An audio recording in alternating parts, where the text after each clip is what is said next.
ટાગોરની કવિતા પણ બધું બહુ બધું સાંભળો છો કે આખું નાટક લોહીબે નહીં. મોર કોચો કહે સાંધ્યા રবি સુનિયા জগৎ রহে নিরুত্তর ছবি মাটির প্রদীপ ছিল সে কহিল স্বামী আমার যেটুকু સાચો કરી બથામી.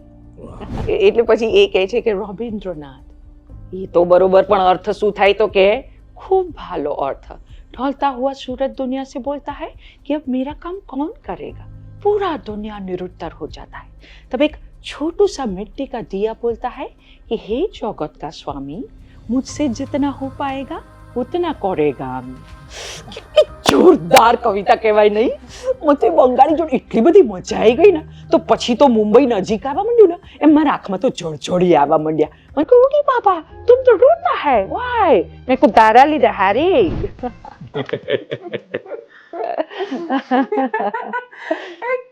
આ એક બહુ સરસ speech કરી લે છે.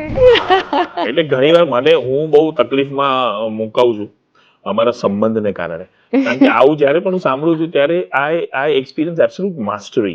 અને બધા એમ કહે કે ભાષા આપણે ભાષાને કઈ વચન ભાષા તો અદ્ભુત છે. જે લોકો આ બધા લખીને ગયા નરસિંહ મહેતા હોય કે ઝવેરચંદ મેઘાણી હોય કે સ્વામિયાનંદ હોય કે ઉમાશંકર જોશી હોય કે રાવી પાઠક હોય, એ તો બધા લખીને ગયા, એ તો અદ્ભુત જીવન જીવ્યા ને આપીને ગયા. તમે ગરીબ છો જો તમે આવી સ્ટુપિડ બુદ્ધિના પ્રદર્શનને કારણે આ વસ્તુ ગ્રહણ નથી કરી શકતા, ન તમારા છોકરાઓને આવનારી પેઢીને પાસ ઓન કરી શકો. તો એક જે વસ્તુમાં લેકિંગ છીએ આપણે પ્રજા તરીકે ગુજરાતીઓ, એ આ વસ્તુમાં આપણું બુદ્ધિનું પ્રદર્શન ભાષા ન આવડે એવું કહીને અથવા તો એવો દેખાડો કરીને કરી રહ્યા છે. અરે દેખ મરીઝનો સૌથી વધારે ગમતો શેર, કારણ કે બધો આધાર છે એના જતી વેળાના જોવા પર. મિલનમાંથી નથી મળતા મોહબ્બતના પુરાવાઓ. બહુ અદ્ભુત છે. ઘણા બધા એવી ફિલોસોફી કરતા હોય અથવા સફાઈ કરતા હોય છે કે બધાને ભગવાન એક મોકો તો આપે છે, બરાબર, અને એની પરનો આ શેર છે, કદાચ તે સાંભળ્યો હશે. એટલે ઘણી વાર પેલું ના હોય કે ગાડીને ગઈ વ્યક્તિ કીધું કે પેલું કિચન વેચતા છોકરા હોય એની પર કે ઉજ્જવળ વગેરે હોય એ ભાવિ નહીં મળે, મોકાની પરી એ સ્થળે આવી નહીં મળે. કે ઉજ્જવળ વગેરે હોય એ ભાવિ નહીં મળે, મોકાની પરી એ સ્થળે આવી નહીં મળે. ફૂટપાથ પર કિચેન લઈ ઉભો જે છોકરો લાગે છે એને કોઈ દી ચાવી નહીં મળે. આ મારું રોયું ન્યુયોર્કના એમ્પાયરનું સ્ટ્રેટ બિલ્ડિંગ ને 141 માર્ક પછીના ધાબે પર પાપડ ઉકવાતા હોય ત્યાંથી પણ લિબર્ટી રાણી મુગટ જો પૈસા ખર્ચીને કોક જોડે પીઝા ખાવું. કોક જોડે એટલે કોક જોડે. અને આ પોપટિયા ઓમાય ઓમાય, આ પોપટિયો એટલે ડોસીનો મેઇન આસિસ્ટન્ટ, એટલે આમ એના દીકરા જેવો 10 વર્ષે ઓર ના થયો પછી તો ડોસી એને સંભાળી લીધો. એ પોપટિયા મારું છે ને એક સપનું છે, મારો જીમ સ્પેરી ટાઈમ સ્ક્વેર પર ઓટા મારવા છે. હા કાઠિયાવાડી. તમારા હસબન્ડ રિટાયર થઈ ગયા, અમારે આમને છેલ્લા 2 મહિના રહ્યા હેડ ક્લાર્ક છે ગાંધી એસોસિએટમાં. ના એટલે એમનો સ્વભાવ કેવો કે પેલા તો ઓફિસેથી આવવાનો ને એટલે મારે શું એમનું લેંઘો તૈયાર કરીને રાખવાનો. તૈયાર એટલે ગડી વાળી નહીં હો, આમ ખુલ્લો કરીને જમીન પર મૂકી દેવાનું. ઈ આવે ને એટલે રૂભા રહી છે તો ચડાવી દે.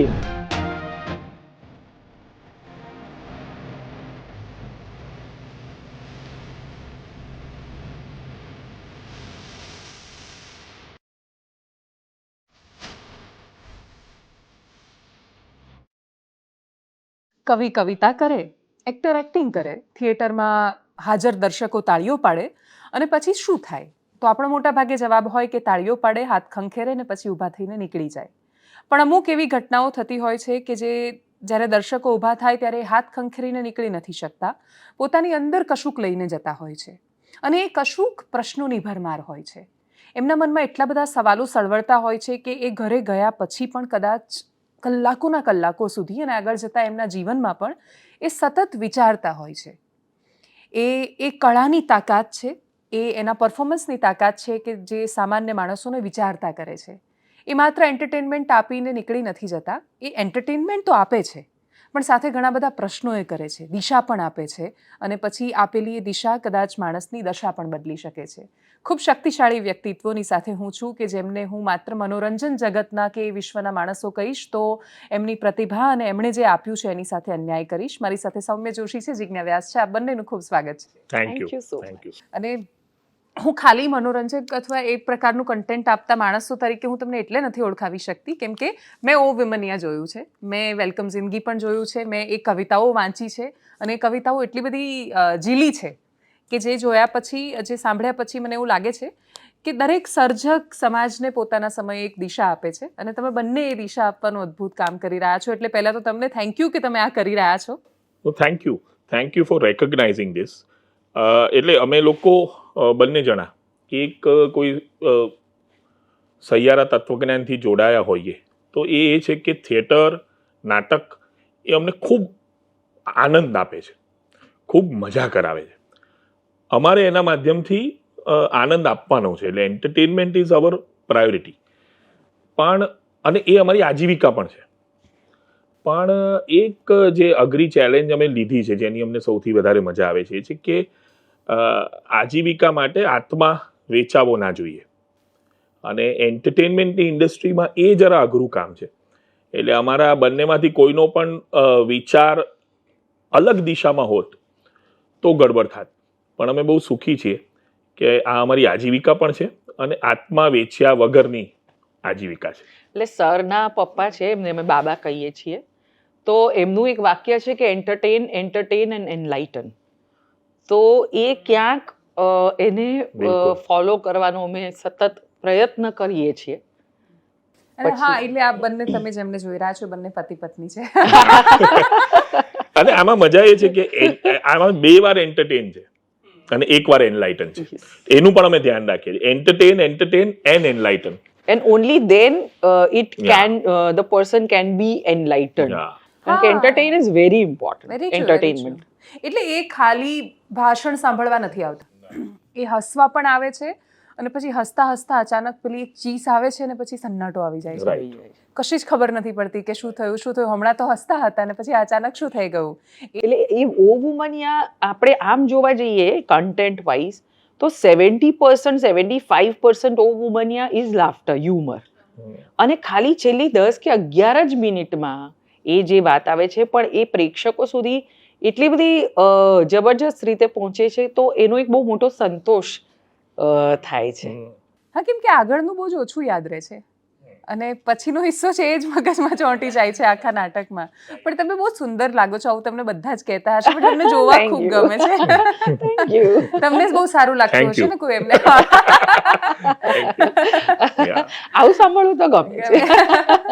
તમારી પાસે ચોઈસ હોય કે તમારે કોઈ બહુ જ મોટી ફિલ્મ કરવાની છે અને એ જ સમયે કાં તો તમારું કોઈ નાટક સાથે એ કોન્ફ્લિક્ટ થતું હોય તો તમે શું પસંદ કરો? હું એવું પસંદ કરું કે હું ફિલ્મ લઉં અને લેતી વખતે એમ કહું કે મારો નાટકનો શો છે એટલી રજા તો તમારે મને આપવી જ પડશે. મસ્ત બહુ સરસ જવાબ. જવાબ. મસ્ત જવાબ. મસ્ત જવાબ છે. Nice, very true. રાઈટ. અને ઘણા બધા એવું કરતા હોય છે કે અને એને પણ હમણાં એક બહુ જ મોટી ફિલ્મ ઓફર થઈ હતી. પણ એ વખતે એવું હતું કે અમારા ઘણા બધા શોઝ લેવાઈ ગયા હતા. હા. એક તો એ ફિલ્મ્સની બાબતે અને ઓવરઓલ સ્ક્રિપ્ટ્સની બાબતે ચૂઝી છે બહુ જ. અને એમાં એવું છે કે એને ઘણા લોકોને ખબર નહીં હોય કારણ કે ઘરમાં જ આ વસ્તુ બને. એને ઘણી બધી મારી સ્ક્રિપ્ટ પણ રિજેક્ટ કરેલી. એટલે 2-3 વસ્તુઓ થાય પછી અમે બંનેને એક વસ્તુ ગમે પછી અમે એ જનરલી કરતા હોઈએ છીએ. પણ વાત એ છે કે એને હમણાં એ વખતે એવું હતું કે નાટકના જે 14-15 શોઝ કમિટ થઈ ગયા હતા પ્રાઇવેટમાં નહીં, એ બધા છોડવા પડે. તો એ વખતે એનું ડિસિઝન બહુ ક્લિયર હતું કે જો કમિટમેન્ટ થઈ ગયું છે તો થઈ ગયું છે, પછી અને બહુ અઘરું પણ લાગતું હશે ને એ વખતે નિર્ણય લેવો. ના એટલે હવે એ શોઝ લેવાઈ ગયા છે પછી પછી અઘરું નથી. અઘરું નથી કારણ કે જો સામેવાળું એડજસ્ટમેન્ટ ઘણીવાર એ લોકોની પણ તકલીફ હોય કે જ્યારે મારા 15 શો મારી 15 ડેટ્સ ન હોય તો એ લોકો માટે પણ એ બહુ અઘરું પડી જતું હોય જ્યારે એક સ્કેડ્યુલિંગ કરતા હોય ત્યારે. એટલે પછી દેન એ ચોઈસ નથી રહેતી કે તમે શું કરો. ઇટ ઇઝ વેરી ઇઝી કે ના મારા શોઝ મેં લઈ લીધા છે તો એમાં હું કંઈ નહીં કરી શકું. અને અમે વખતે કુંભલગઢમાં હતા. ઓકે. અમે એકચ્યુઅલી ઓ વુમનિયાના થાક ઉતારવા અને સેલિબ્રેટ કરવાને એમ ગયા હતા. તો પછી નાટકને સેલિબ્રેટ કરવાનો એક ગ્લાસ વાઇન પીધો, હા. પછી ફિલ્મ છોડ્યાનો પણ એક ગ્લાસ પીધો. તમે ઓવિમન્યા શું કામ કર્યું? સરસ પ્રશ્ન છે. એક તો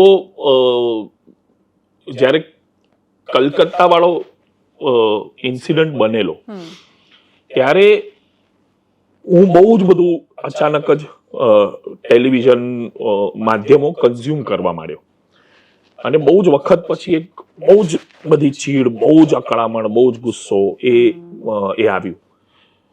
પછી એને સમજતા એવું થયું, જે પણ નાટકનો થીમ છે કે આ સતત બની રહ્યું છે અને 2 કે 3 મહિને કોઈ એક વસ્તુ ન્યૂઝરૂમ સુધી પહોંચે છે, બાકી બધું હાંસિયામાં ધકેલાઈ જાય છે. તો there is a lot of silence also. તો આ એક ગડમથલ બહુ જ વખતથી એક માણસ તરીકે ચાલતી હતી. એ પછી એવું થયું કે આ એક ઘટના છે. બીજી ઘટના એ છે કે અભિવ્યક્તિ સિટી આર્ટ્સ ફેસ્ટિવલ નામનો એક અદ્ભુત ફેસ્ટિવલ આપણા શહેરમાં ચાલી રહ્યો છે કે જેમાં બહુ જ મોટી સંખ્યામાં યુથ આવી અને કલ્ચરલ એક્ટિવિટીઝ જોઈ રહ્યું છે, માણી રહ્યું છે અને એની સાથે જોડાઈ રહ્યું છે. હવે હું 2-3 વર્ષથી એમાં મેન્ટરશિપ કરતો હતો થિયેટરમાં, એટલે એની સાથે હું સંકળાયેલો હતો. અમને બંનેને ત્યાં હાજર રહેવાની બહુ મજા આવતી. એ લોકોનું એવું કહેવું હતું કે તમે આનો ઓપનિંગ એક્ટ કરો, પણ અમે એ કરી નહીં શકતા કારણ કે અમે વ્યાવસાયિક નાટકો કરીએ છીએ 2-1 વર્ષે 2.5 વર્ષે એ રીતે ખોલીએ. આ કલાકનું જ હોય ને એ બધું અમારા માટે એ વખતે પોસિબલ ન થતું અને એ બધી વાતો ચાલતી હતી. ત્યાર પછી અમે તો ના પણ પાડી દીધેલી. ત્યારે જિજ્ઞા સેપરેટલી ઇસ્મત ચુગતાઈ વાંચી રહી હતી અને ઇસ્મત ચુગતાઈ ઇઝ ઇન્ક્રેડિબલ. ઇન્ક્રેડિબલ. વચ્ચે ખાલી એક વસ્તુ કહી તો એ વાંચતા એને બહુ એક સરસ વિચાર આવ્યો કે આપણે આને એડપ્ટ કરીએ અને વિજાપુરની ભાષામાં. એકચ્યુઅલી એ જ્યારે હું એક દુલ્હે કી ખાतिर એ ઇસ્મત ચુગતાઈની આ વાર્તા જે વાંચી રહી હતી હું, તો કોન્સ્ટન્ટલી મારા મગજમાં ખબર નહીં, મને નથી ખબર કોણ જાણે કેમ, પણ એ કોઈક મહેસાણા, એ ઉત્તર ગુજરાતના પ્રદેશની કોઈ એક છોકરી, એ કોન્સ્ટન્ટ અને એની ભાષા એ આવ્યા જ કરે અને અમને બંનેને છે ને ભાષાને ડાયલેક્ટ્સનો ભયંકર લગાવ છે. આમ ફેન્સ છીએ અમે લોકો. એટલે ઘણી વાર એવું બી બને ને કે કોઈ ભાષા છોડીને થોડું શુદ્ધ, તો અમે એવું કહીએ આવું ના કરો, તમે જ્યાંથી આવ્યા ત્યાં બોલો, અમને સાંભળવું જ બહુ મજા આવે કારણ કે એ કોઈક જાતની અલગ જ ફિલિંગ આપતું હોય છે. તો એ કોન્સ્ટન્ટલી ચાલ્યા કરતું હતું. અને પછી એ મેં સરને કીધું કે આવું એક વિચાર આવે છે તો કેવું લાગે છે, એટલે એને બેસિક એક એનું માળખું એક એક્ટર તરીકે એને એડપ્ટ કરીને એ ભાષામાં એને કામ શરૂ કર્યું ને મને કામ એને સંભળાવ્યું. હવે એ તો એવું જ હતું કે આપણે આ વાર્તા ક્યાંક 15 મિનિટની 10 મિનિટની વાર્તા છે તો ક્યાંક વાંચીશું. હવે એ જ્યારે વાંચતી હતી ત્યારે અચાનક મારા મનમાં અચાનક જ લાઈક અ ફ્લેશ એ જ વખતે આ વિચાર આવ્યો કે મારે જે વાત બહુ ઘણા વખતથી 2-3 મહિનાથી છેલ્લા ડેસ્પરેટલી કહેવી છે એ આગળ જતા આમાં કહેવાશે અને એક સાદ્યંત ઓરિજિનલ મૌલિક એવું નાટક બનશે. એટલે નાટકની શરૂઆતમાં એ વિયો આવે છે કે હું ઇસ્મત ચુગતાઈની કબર પર જઉં છું ને કહું છું કે તમે કેટલા રેલેવન્ટ છો. ત્યારે એ મને પૂછે છે એક લેખક તરીકે કે ભાઈ તું કેટલો રેલેવન્ટ છે એ જો, તું કેટલો પ્રસ્તુત છે એની તપાસ કર. તો એ મને એવું થયું કે એ અહીંયા કહી શકાશે. અને પછી તો ઓબ્વિયસલી એ વાર્તાનો તંતુ એ પણ મોટો કર્યો. એ તંતુની અંદર એક બંગાળી પાત્ર ઉમેરાય છે અને પછી તે જે નાટકમાં જોયું એ બધું બને છે. તો બીજી વસ્તુ આવી હતી. એટલે આ જ્યારે થયું ત્યારે તરત અમે અભિવ્યક્તિમાં કીધું કે ભાઈ there is a good possibility કે આ ઓપનિંગ એક્ટ તરીકે અમે કરી શકીએ. અને ત્રીજી વસ્તુ એ છે કે એ જે ફેસ્ટિવલમાં જે ઓડિયન્સ આવે છે એ એક તો વિશાળ બહોળું ઓડિયન્સ હોય છે, યંગ ઓડિયન્સ હોય છે, અને એમ થયું કે this is the right people કે જેના સુધી આ વાત પહોંચવી જોઈએ. તો આ ત્રણ વસ્તુ ભેગી થઈને ઓ વુમનિયા બન્યું. અને પછી તો મજાની વાત એ છે કે હવે એ વ્યાવસાયિક રીતે 1 કલાકનું નાટક કેવી રીતે હોય, પણ મેં પહેલી જ પોસ્ટ મૂકી, અમે લોકો સોશિયલ મીડિયા પર એવા કોઈ પેલા નથી, તો પણ એક જ પોસ્ટ મૂકીને નાટક ભરાઈ ગયું. એ ગુજરાતના ઓડિયન્સની મજા છે. તો આ બધું થઈને એક વસ્તુ બની. યસ, કેમ કે એટલું મોટું થિયેટર છે અને એટલું મોટું થિયેટર ફૂલ હતું, એટલે એ હોલ આખો જ્યારે ફૂલ હોય, અને જ્યારે અભિવ્યક્તિમાં પાછું લગભગ 3 શો મળીને ગણીએ તો કેટલા 17-18,000 લોકોએ જોઈ લીધું ઓલરેડી. નહીં, આની માઉથ પબ્લિસિટી બહુ થઈ છે કે જ્યારે અભિવ્યક્તિમાં તમે એકવાર કર્યું, એના પછી ઓલમોસ્ટ જેટલા લોકોએ જોયું એમણે બધાએ એક માણસને 4 વાર, એટલે PR ના બધા જ સિદ્ધાંત આમાં લાગુ પડ્યા વગર કોઈ એડવર્ટાઇઝમેન્ટ. તમે જાઓ. અને actually mouth publicity is the best publicity. It is the only publicity. Whatever you do, ગમે એટલા પૈસા નાખો, માણસો લગાડો, બાકી બધું આર્ટિફિશિયલ છે, એ ટકે નહીં ટકે. એટલે એમાં એવું અમે લોકોએ એ જોયું કે મેં કીધું એમ કે we don't have many followers on social media, કારણ કે અમે પોતે થોડા ઇનએક્ટિવ છીએ એમાં. હવે અમે એનું મહત્વ સમજ્યા છીએ કે અમારા પ્રચાર માટે આ કરવું પડશે, એટલે થોડું વધારે એક્ટિવ થયા છે. પણ એની અસર એટલે 10,000 ફોલોઅર્સ અમારા બંનેના ભેગા થઈને હોય તો પણ અસર એ થાય છે કે એક આખો હોલ ભરાઈ જાય. અને એનું કારણ એ છે કે લોકોને જોવું છે ને એને ઇન્ફોર્મેશન મળી જાય છે. બાકી એવા પણ દાખલા છે કે 5-5, 10-10 લાખ ફોલોવર હોય, 5 ટિકિટ ના જતી હોય. એટલે ફોલોઅર્સ એકચ્યુઅલી ફોલોઅર્સ એટલે એ પેલા રીલે દોડ જેવું છે કે અમે આ પેલી આપી છે ને મશાલ, પછી એ જે 5-10,000 ટોટલ થઈ છે ને એ લોકો એ લઈને ચારે દિશામાં દોડે છે.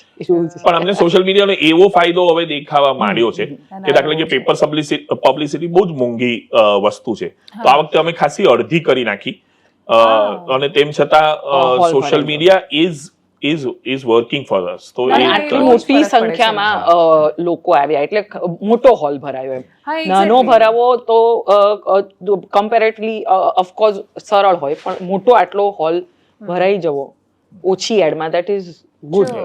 એકચ્યુઅલી ઇવન પાડાની પોળ છે એમાં ખૂબ હસવું આવે છે, જબરદસ્ત હસવું આવે છે, પણ તો એની અંદર નાની નાની વાતો એટલી સરસ છે. એટલે મને શું યાદ રહ્યું, તો મને એમાં એક વાત બહુ યાદ રહી કે છે ને, સંસ્કાર હોય એ ગુજરાતી જે તમને સારા માણસ બનાવે એ સંસ્કાર. તો એ કેટલી નાની વાત છે, ખૂબ હસતા કહેવાય છે, પણ છતાંય એ કશુંક પહોંચાડે છે. પણ એની સામે તમે જ્યારે નાટક પરફોર્મ કરી રહ્યા હતા, તમે બહુ સરસ રીતે પેલું તું ચીઝ બડી હે મસ્ત પર ડાન્સ કરી રહ્યા હતા, તમે તમારી આસપાસના માણસો પર એક કટાક્ષ કરી રહ્યા હતા. જો કે ડેફિનેટલી. અને એ વુમનિયામાં એક જે રેપનું એક વાત છે એ તો અમારે બંને જણાએ કરવી હતી.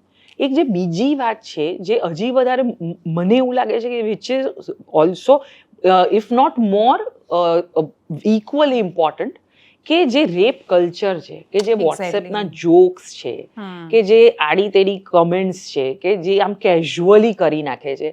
અને ઘણી બધી વાર મેં પોતે પણ એવો અનુભવ કરેલો છે વોટ્સએપ ગ્રુપ્સમાં કે એમને કોઈ જગ્યાએ કે જ્યારે તમે વસ્તુને એમ કહો છો કે ના આ ખોટી છે, તો એ તમારી જ બેનપણીઓ દ્વારા, બીજી સ્ત્રીઓ દ્વારા પણ એમ કહેવા માંગે છે, શું હવે તું હવે ઓવર એટલું બધું આ મજાક કહેવાય.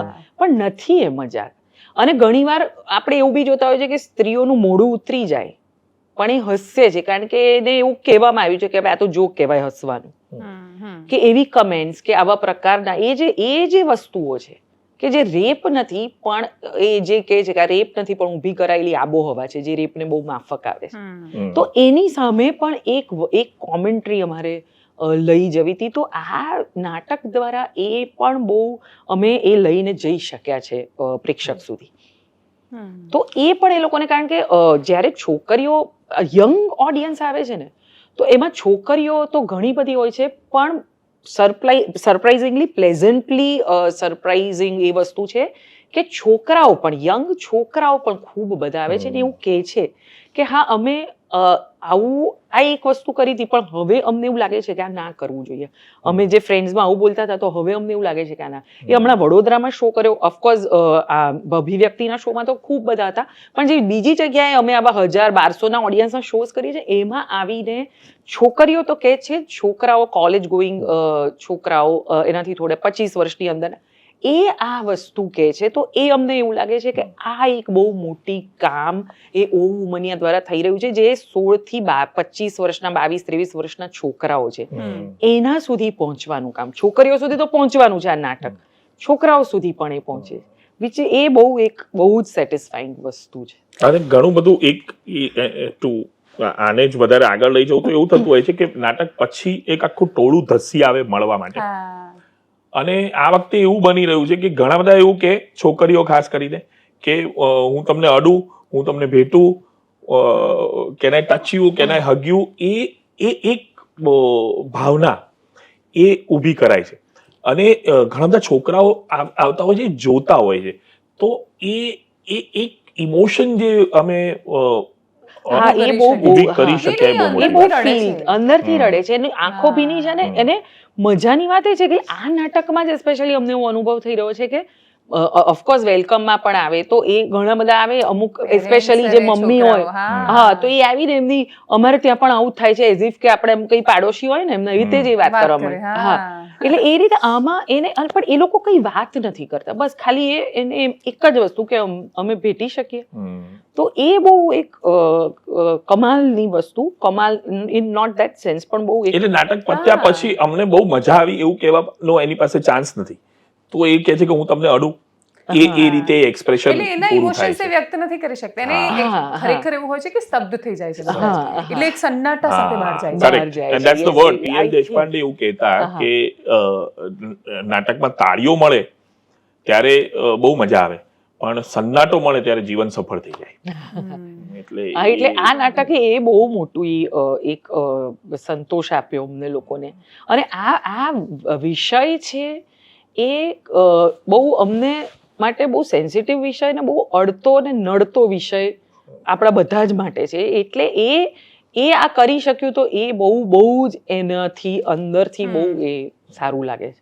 એટલે પેલો દુર્યોધન સાથેનો સંવાદ છે ને, એમાં એવું કે છે કે જાનામિ ધર્મમ નચમે પ્રવૃત્તિ, એમ કે મારો ધર્મ શું છે મને ખબર છે પણ એમાં મારે સેટ નથી થતું. એટલે મને એવું લાગે છે ઘણા બધા લોકો એવા છે, ઓલમોસ્ટ કદાચ માણસો એવા છે કે જ્યારે એ બોલતા હોય છે, કશું કરતા હોય છે, ત્યારે કદાચ એમને અંદર ખાને તો એ ખબર જ હોય છે કે આ જે કરી રહ્યા છે એ બધું યોગ્ય નથી, પણ છતાંય એ આબોહવામાં એ પણ હિસ્સો બની જાય છે. એક્ઝેક્ટલી. તો કદાચ આ નાટકથી રોકાય અથવા બોલતા પહેલા એક વિચાર પણ આવે.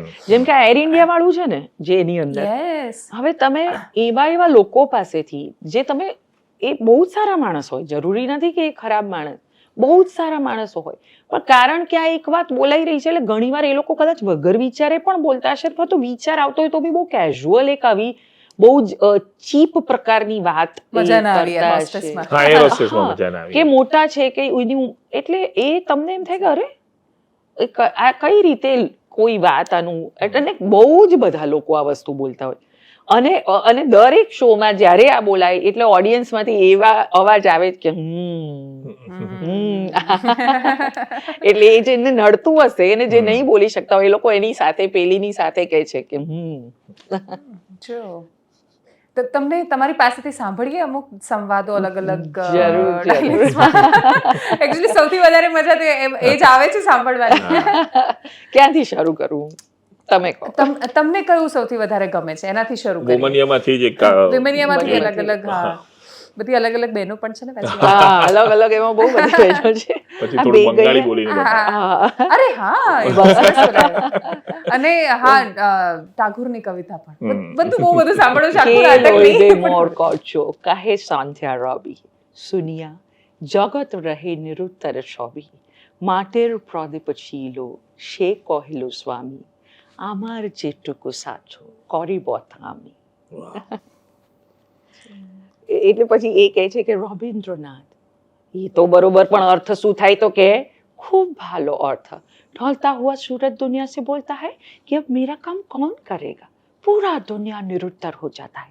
तब एक छोटू सा मिट्टी का दिया बोलता है कि हे जगत का स्वामी, मुझसे जितना हो पाएगा ઉતના કોરેગામી. કેટલી જોરદાર કવિતા કહેવાય નહીં? મને બંગાળી જોડે એટલી બધી મજા આવી ગઈ ને, તો પછી તો મુંબઈ નજીક આવવા માંડ્યું ને, એમ મારા આંખમાં તો જળજળી આવવા માંડ્યા. મને કહું, ઓડી બાબા તુમ તો રોતા હૈ, વાય? મેં કહું, તારા લીધે હારી.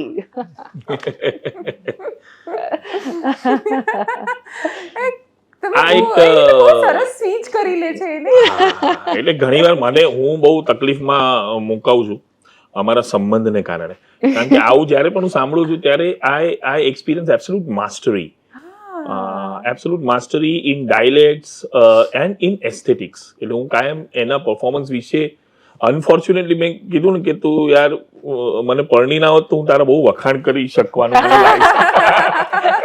પણ એ આવું કહે છે, પણ એ હસબન્ડ તરીકે વખાણ નથી કરી શકતા, પણ દિગ્દર્શક તરીકે તો જરાય જ વખાણ નથી કરી શકતા. બિલકુલ. હમણાં જ મેં વર્લ્ડ થિયેટર ડે માં તમે પોસ્ટ મૂકી. યસ, એટલે એ જ પોસ્ટ છે. એટલા ને એ દંગલ પિક્ચરમાં જેમ જે પેલું છેલ્લો છે ને ડાયલોગ વીઓ માં, કે એ ક્યારના મારા કાન તરસતા હતા કે એક મારા તાવું વાક્ય બોલે, એક શબ્દ, અને છેલ્લે બોલ્યા કે શાબાશ.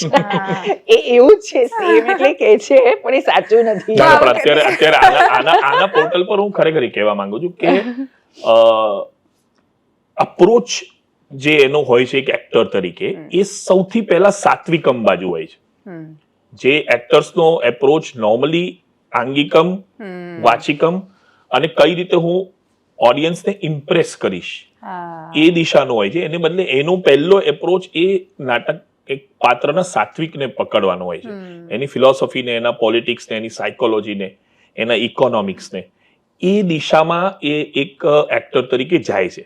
અને ત્યાંથી પછી એને એની ભાષા મળે છે, એનો મિજાજ મળે છે. અને એટલે એ અભિનયમાં જે સાત્વિકતા જોવા મળે છે એ બહુ રેર છે. It's very rare. પણ મને લાગે છે કે એ જે સ્ક્રિપ્ટની અંદર, એટલે દરેક નાટક જે તમારી સ્ક્રિપ્ટ હોય એની અંદર કે આ એક બહુ અગત્યની વાત છે જે ઓડિયન્સ પાસે લઈ જવાની છે. કારણ કે મીડિયમ તો એક્ટર છે, એટલે it is actors responsibility. Actor is the bridge between the writer and the audience. Of course director also is a bridge. પણ એટલે એટલા માટે એ બહુ તમને એવું થઈ જાય કે ના આ મારે બરોબર લઈ જવી પડશે. એની અંદર આવું લખાયું છે તો બાપરે, હું એના પેલાનું કારણ ના બની જાઉં ક્યાંક, કે આના ફેલ્યોરનું, કે આની, કારણ કે આટલી બધી અગત્યની વાત છે તો આ તો લઈ જ જવી જોઈએ. ઝઘડા નથી થતા? એટલે ક્રિએટિવ બહુ ઘણા બધા, કેમ કે કેટલી બધી અસહમતિ આવે, દરેકના પોતાના વિચાર. હા, બહુ જ થાય. તો તમે ઘરે ગયા પછી એવું થાય? એટલે મારી સાથે આ બહુ મોટી સમસ્યા છે. મારે ક્યારે એવું નથી હોતું કે હું ઘરે છું તો ઓફિસની વાત નહીં કરું. આ તે કેવી રીતે, આ થોડું કપડું છે કે ચેન્જ કરી દીધું કે નહીં, હવે આ રોલ બદલાઈ ગયો છે, તો તમે બદલી શકો છો રોલ? પણ એકચ્યુઅલી છે ને, અમે લોકો પહેલા સાથે કામ કરતા હતા. લગ્ન તો હવે બહુ મોડા, હમણાં એટલે લગભગ 10-15 વર્ષ સાથે કામ કરતા હતા. એટલે અમારે પહેલા કાયમ અમે સાથી કામદારો તરીકે જ અમારી જીવ્યા. અને હસબન્ડ વાઈફ આવે છે પણ એ પછી આવે છે. પણ બીજું શું વાત હોય દેવાંશી? એટલે તું કહે છે એ સાચી વાત છે કે અમે લોકો એ જનરલી 60-70% ઓફ ધ ટાઈમ એ નાટકની જ વાતો કરતા હોઈએ છે. ક્યાં કોઈ કરવાના હોય એ નાટકની, ક્યાં મેં વાંચ્યું હોય એ નાટકની, કે મેં વાંચી હોય એ ગઝલોની કે નવા પેલાની. એટલે અમારી વાતનો કોન્વર્સેશન એ હોય છે. એક અમારો એ રસનો વિષય છે. બીજો અમારો રસનો વિષય છે ટ્રાવેલિંગ, તો એની વાત થતી હોય. ત્રીજો અમારો રસનો વિષય છે ફૂડ, તો એની વાત થતી હોય. શું ભાવે તમને બહુ? અરે અમે ભયંકર ખવતરા માણસ, બધું જ ભાવે. શું ના ભાવે? એટલે વેજીટેરિયન બધું જ ભાવે. શું નામ. અને અરે છે ને, નાટકને લીધે શું ફાયદો થાય કે તમે એવી જગ્યાએ જાઓ ને કે નોર્મલી એક ટુરિસ્ટ તરીકે કે એક નોર્મલ નાગરિક તરીકે ના જતા હોય, નાટક એવી જગ્યાએ લઈ જાય તમને. એટલે મોરબી ને બારડોલી ને આને તેને, હવે બારડોલી જ ને કે વલસાડમાં એ તો ફેમસ છે.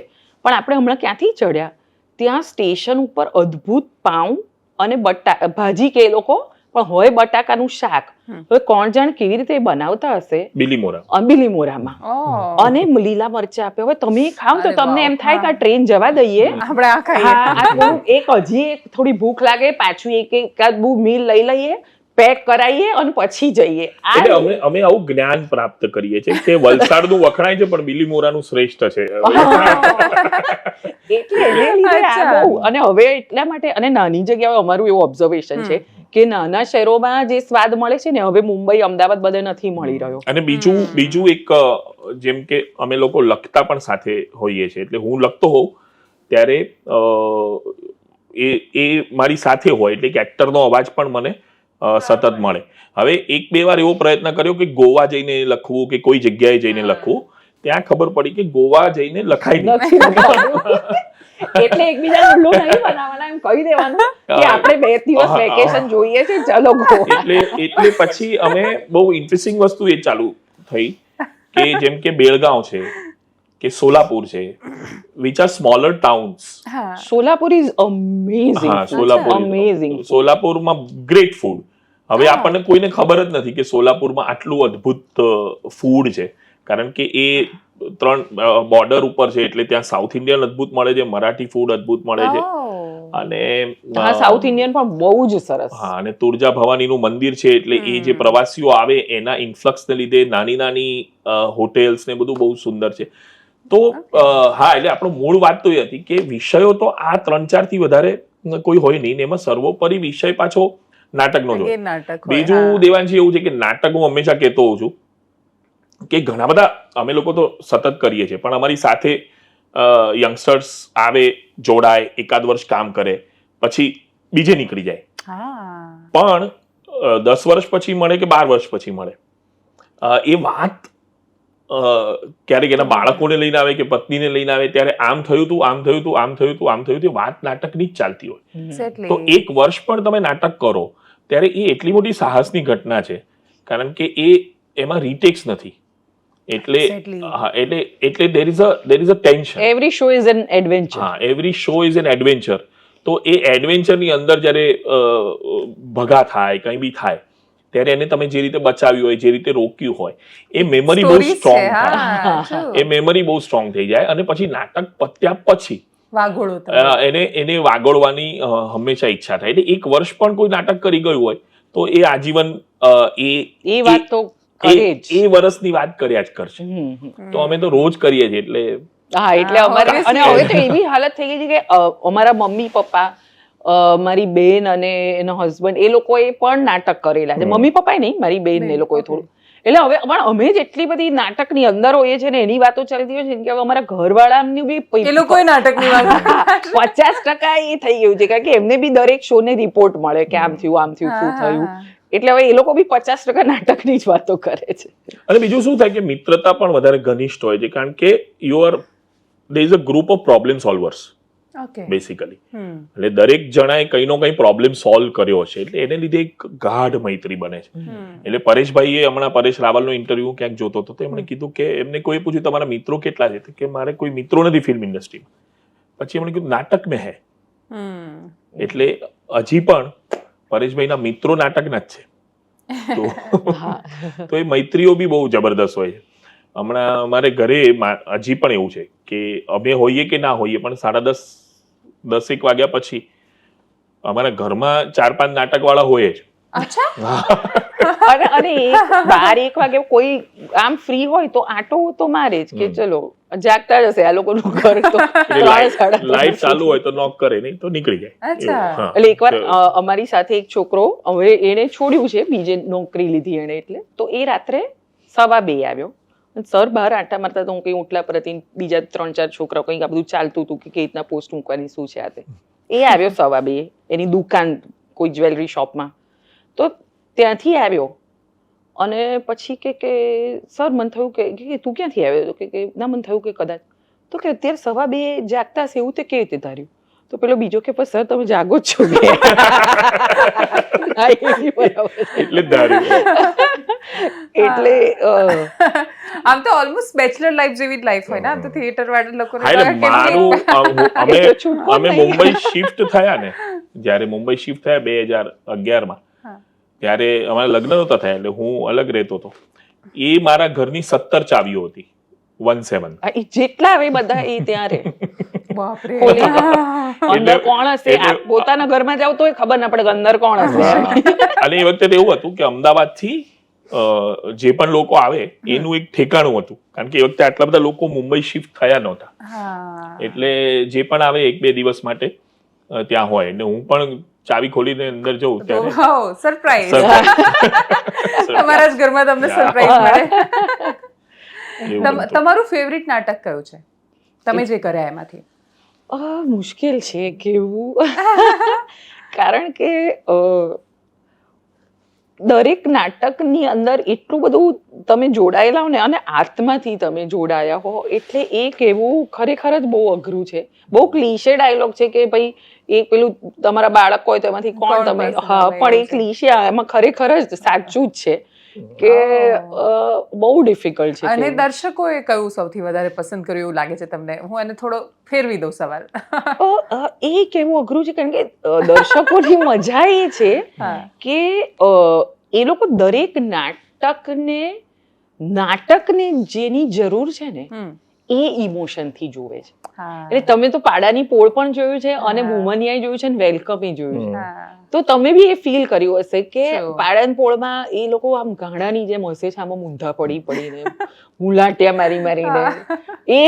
એક પાડાની પોળનો શોમાં તો એક બેન એમને એટલું બધું હસવું ચડ્યું, તો એ મને એમણે એવું કીધું, 1 મિનિટ ઉભા રહો કે 1 મિનિટ. હા, એટલે એ અમારી થિયેટરની બેસ્ટ મોમેન્ટમાંની એક છે કે ઓડિયન્સમાંથી, અને એ પેલું નજીક ભજવાય છે ને, તો એમણે પેટ પકડી કે ઓ બેન ઉભા રહો. 1 મિનિટ ઉભા રહો કે. ઉભા કેવી રીતે રહો તમારા માટે? અને સેમ અમારો વેલકમ નો શો હતો મુંબઈમાં, હા. અને છે મુંબઈમાં લેડીઝ શો થાય, એ જે બપોરે 4 વાગે આહા.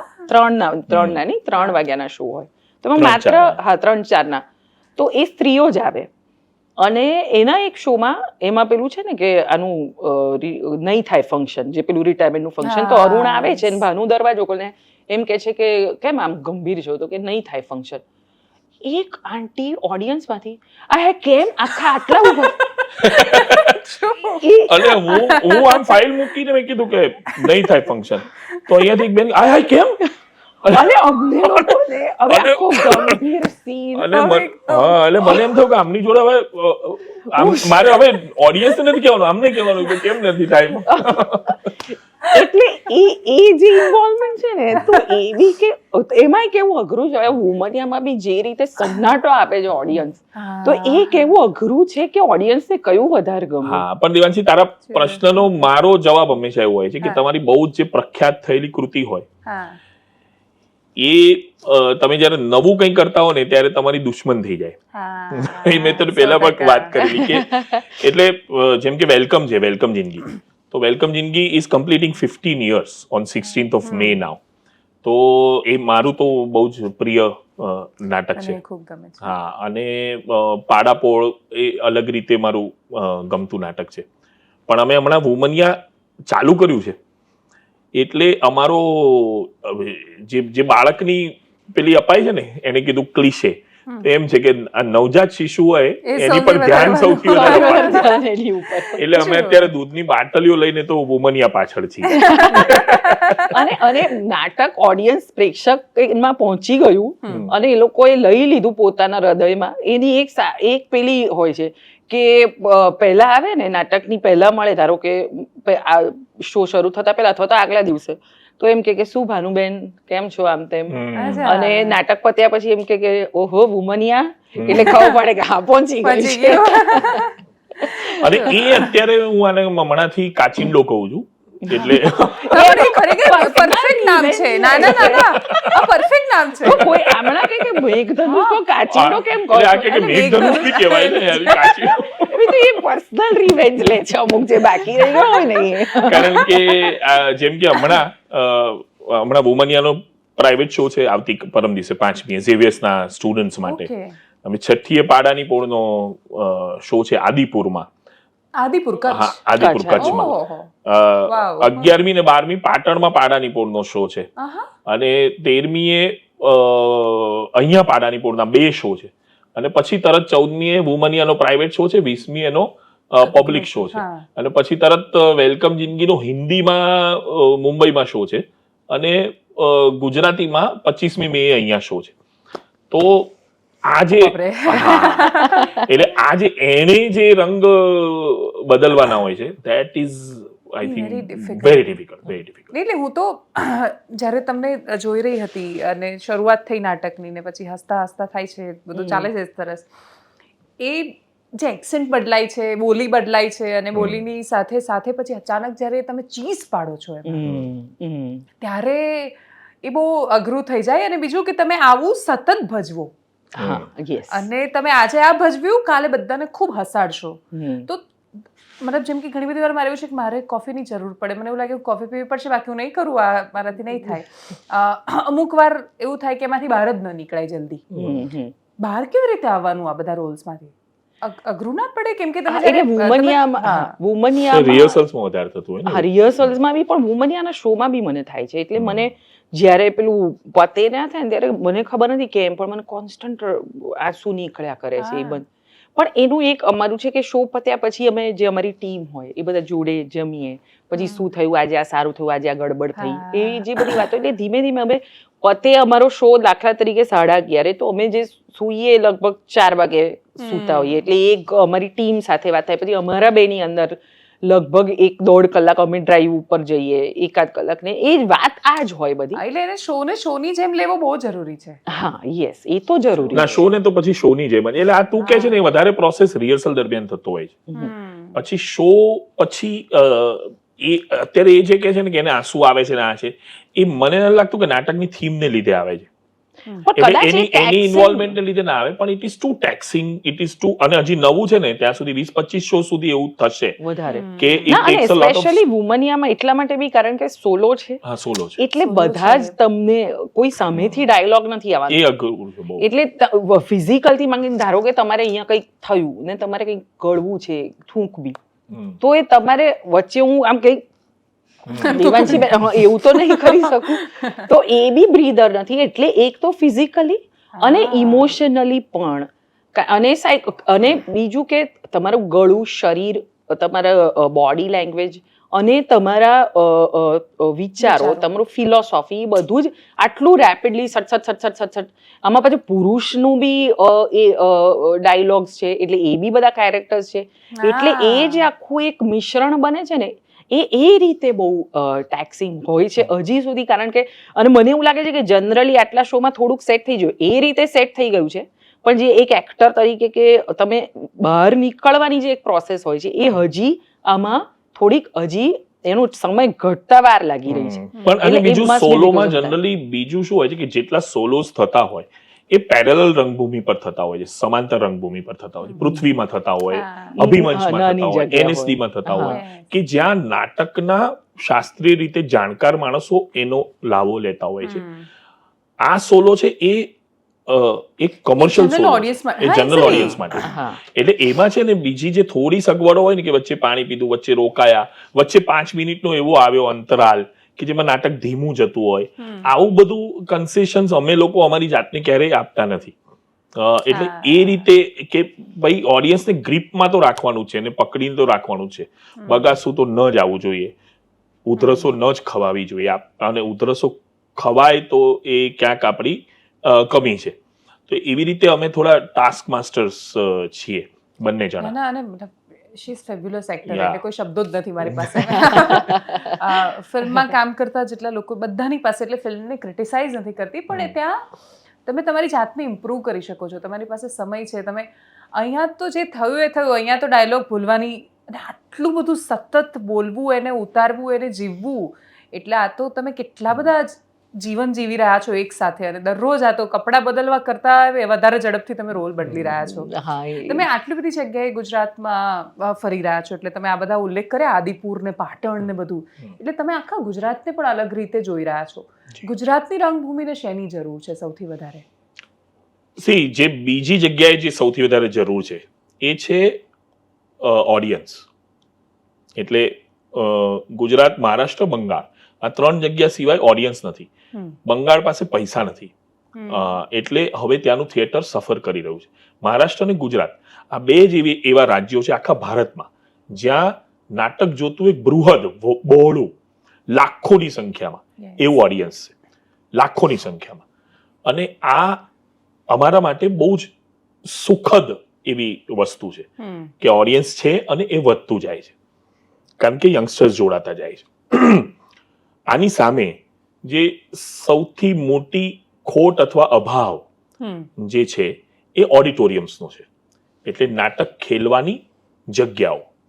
જેમ હું તને વાત કરું કે અમે લગભગ 4-5 વર્ષ પહેલા અમરેલીમાં વેલકમ જિંદગીનો એક શો કર્યો, અને અમરેલી અમે જતા હતા આમ કે અમરેલીમાં શો છે, અને કેવું હશે એમ પહેલો શો હતો. એનું ઓડિટોરિયમ, એમાં બહારથી પેલું ના હોય સાઉન્ડ આવે, ત્યાં જે લગ્નમાં સાઉન્ડ આપતો હોય એ માણસ સાઉન્ડ આવે, એનો સાઉન્ડ એટલો સરસ હતો. એટલે મેં કીધું કે ભાઈ તું મને કહેજે કેવી રીતે બનાવ્યું, એનું પોતે બનાવેલું સ્પીકર્સ હતા સરસ. પછી ઓડિયન્સ લગભગ મને લાગે છે 700-800 ની કેપેસિટીનું ઓડિયન્સ હતું. એ લોકોનો ટિકિટ શો હતો, અને સીટ ટુ સીટ શો ભરાઈ ગયો અમરેલીમાં, સીટ ટુ સીટ. હા, મને લાગે છે અહીંયા આજ પ્રિમાઇસીસમાં નીરજ અવાટો કરીને અહીંયા છે, એનું એ લોકોએ ઓર્ગેનાઇઝ કરેલો એ શો, અને સીટ ટુ સીટ ભરાઈ ગયો શો, અને અદ્ભુત શો ગયો શો. પછી અમે પૂછ્યું તો કોઈ સાવરકુંડલાથી આવ્યું હતું, કોઈ ઢસાથી આવ્યું હતું, કોઈ લાઠીથી આવ્યું હતું. આ બધી જગ્યાઓથી ઓડિયન્સ બાઇક ઉપર, છકડામાં એવી રીતે આવેલું. 100 કિલોમીટર ટ્રાવેલ કરી. કયું કર્યું હતું નાટક? વેલકમ જિંદગી. હવે અત્યારે દેવાંશી એ ઓડિયન્સ ત્યાં છે જ, નાટકનું થિયેટર બંધ છે, અને અમરેલીમાંથી સતત જે લોકો કહે છે હવે 6 મહિના માટે બંધ હોય બરાબર છે, ઘણા બધા વખતથી બંધ છે, ને ક્યારે ખુલશે એ ખબર જ નથી. તો આપણે ત્યાં જે આખા ભારતમાં ક્યાંય નથી એ વસ્તુ છે ઓડિયન્સ, પણ થિયેટર અમરેલીનું બંધ છે. ભાવનગરનું હવે ચાલુ થયું, પણ વચ્ચે 5 વર્ષ બંધ હતું. તો એક તો આ નાના ટાઉન્સમાં થિયેટરો બંધ હોવાનો પ્રશ્ન, અમદાવાદમાં પણ થિયેટરો બંધ હોવાનો પ્રશ્ન, અને એનું મેન્ટેનન્સ. એટલે ઘણી બધી જગ્યાએ આપણે જોઈએ છે કે નવા થિયેટર બનતા હોય છે, પણ નવા થિયેટરમાં હજી તો થિયેટર ખુલ્યું ને તમે જાઓ તો તમને એમ થાય કે આ લાઇટ એવી જગ્યાએ લાગી છે કે જ્યાંથી અમે એને ઓપરેટ જ નહીં કરી શકીએ. એટલે કોઈ નાટ્યકર્મીની સલાહ સૂચનથી એ બનતું નથી. એટલે નાટકની જરૂરિયાત સમજીને એક બની જાય, પણ નાટકની જરૂરિયાતો જરાક જુદી છે. તો એ સમજીને એના ગ્રીન રૂમ બને, એનું સ્ટેજ બને. તમે ભલે 200 લાઇટ 15 લાખ 20 લાખ 25 લાખની લગાડી દે છે, પણ હવે નાટકમાં એવું છે કે દરેક નાટક જુદું છે. તો કોઈક નાટકમાં આમ લાઇટ જતી હશે, કોઈકમાં આમ જોઈશે, કોઈકમાં અહીંથી જોઈશે. તો એ જે તમે લાઇટ આટલી બધી જ્યારે ખર્ચો કરીને લગાડી છે, તો એનું મેન્ટેનન્સ, લાઇટ મેન્ટેન કરવું એ બહુ જ જરૂરી હોય છે. તો એવો જ એક પ્રોફેશનલ માણસ હોય છે, એમને એ સોંપીને એ લોકોની પાસે જો એ થાય, અને એ તો એ એટલું બધું સરળ થઈ જાય. એક સાદી એમાં ઓડિટોરિયમ્સમાં ઝાક જમાણની જરાય જરૂર નથી, પણ જે નાટક કરનાર અને નાટક જોવા આવનાર, એની એક બેસિક જે જરૂરિયાત છે સમજીને ઓડિટોરિયમ્સની અંદર એને ઉતારવામાં આવે ને એ જો ખર્ચ થઈને થઈ શકે, કારણ કે બહુ જ જરૂર છે. અને અમારું ઓડિયન્સ છે ને એ 1000 રૂપિયાથી માંડીને તો 200 રૂપિયા સુધી આપે છે. ખર્ચ છે. હા, એક્ઝેક્ટ. તમારી જ ભાષામાં મરીઝ ને નિફ્ટી બંનેના એક્ઝેક્ટલી. તો એ છે ને આપે છે, એટલે એને પણ એ પણ ડિઝર્વ કરે છે એક સારી ખુરશી, એક સારો રંગમંચ, કે જ્યાં પાનની પિચકારીઓ ના મારી હોય એવી મરાઈ હોય એવી એન્ટ્રી.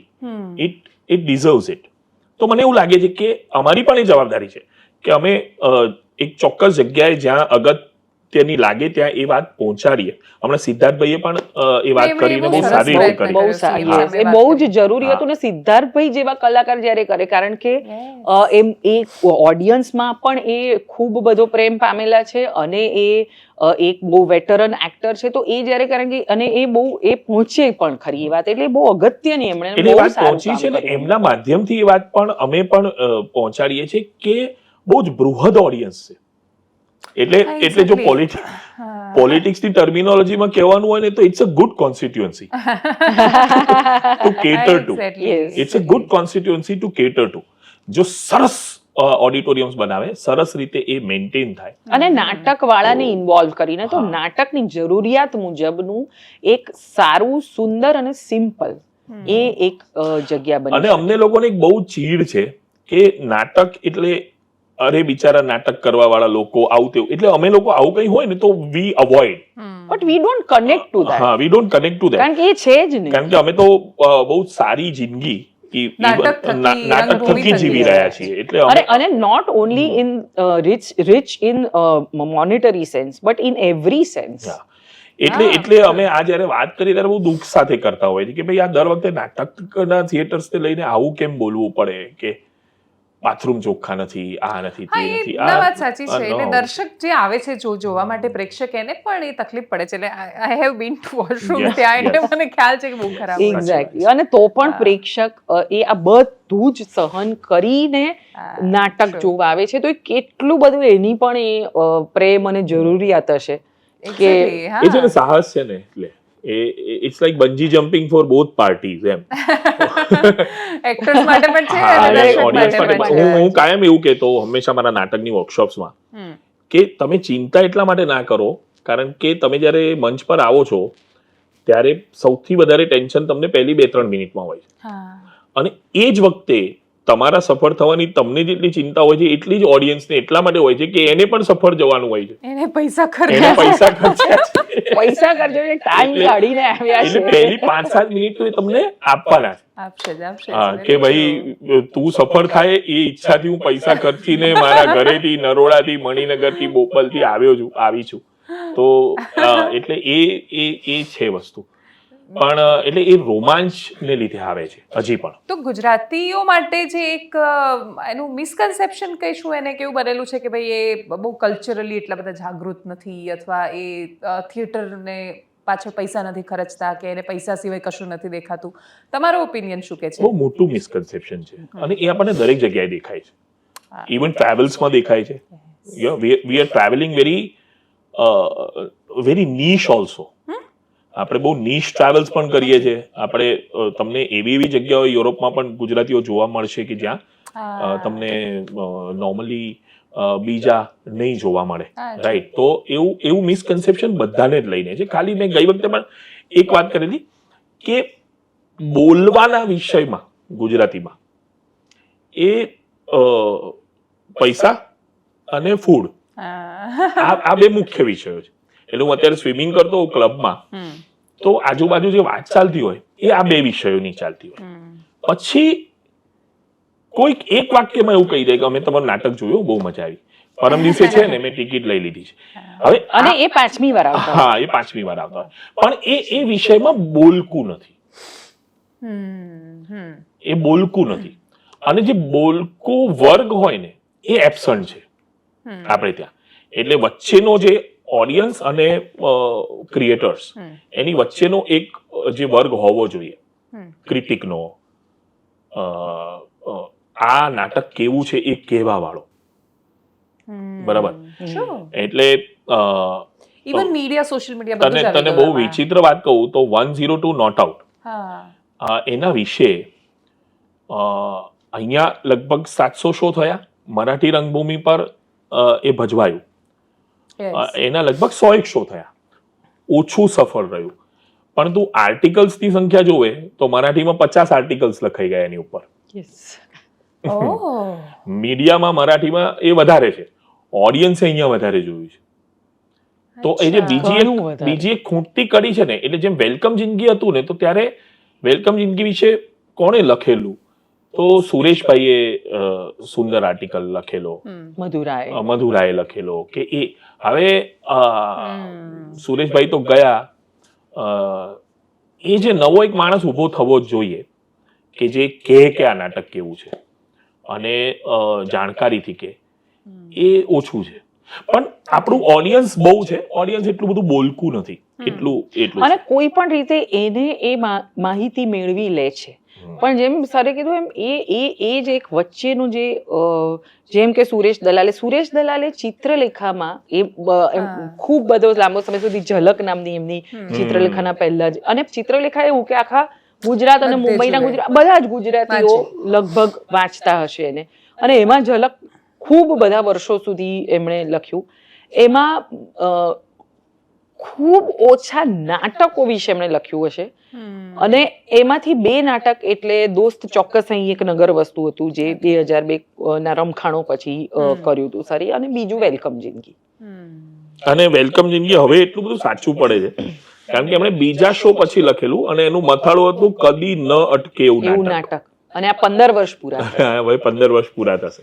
હા, એટલે જેમ પેલું ઈસ્મત ચુગતાએ પૂછ્યું હતું ને કે દોસ્ત તું રેલેવન્ટ કે છે, નહીં, તો હા એ નાટક રેલેવન્ટ છે. અને એવી રીતે સુરેશભાઈનો એ perception બહુ હતું એટલે કે એમણે બહુ જવાબદારી પૂર્વક, કે કારણ કે એમને સંબંધો તો હોય જ નાટકની દુનિયામાં બધા જોડે, ઓફકોર્સ સુરેશ દલાલ, તો એમણે નાટક ચૂઝ કર્યા એ બહુ રિસ્પોન્સિબિલિટીથી કર્યા કે હું એક અત્યારે ક્રિટિકને પણ હવે એ બહુ અલગ અલગ એના પેલા થઈ ગયા છે ફોર ઓબ્વિયસ રીઝન્સ, પણ ક્રિટિક એટલે ઇન અ પોઝિટિવ સેન્સ આપણે લઈએ તો કે મારી પાસે એક મેગેઝિન છે જે આટલું વંચાય છે, અને મારી એક જવાબદારી છે એક ઇન્ટેલેક્ચ્યુઅલ પેલાની તરીકે, તો મારે શું ચૂઝ કરવું. ખાલી આ બી મારો મિત્ર છે, આ પણ મારી મિત્ર છે એટલે હું લખી દઉં એવું નથી કર્યું ક્યારેય. તો એની અંદર એમણે જ્યારે, અને એની ખૂબ મોટી અને બહોળી અસર પડી ને બહુ પોઝિટિવ, કારણ કે પ્રેક્ષકને એમના વાચકને વિશ્વાસ છે કે આ એમને નહીં લખે, સંબંધમાં નથી લખતા, ખરેખર હશે.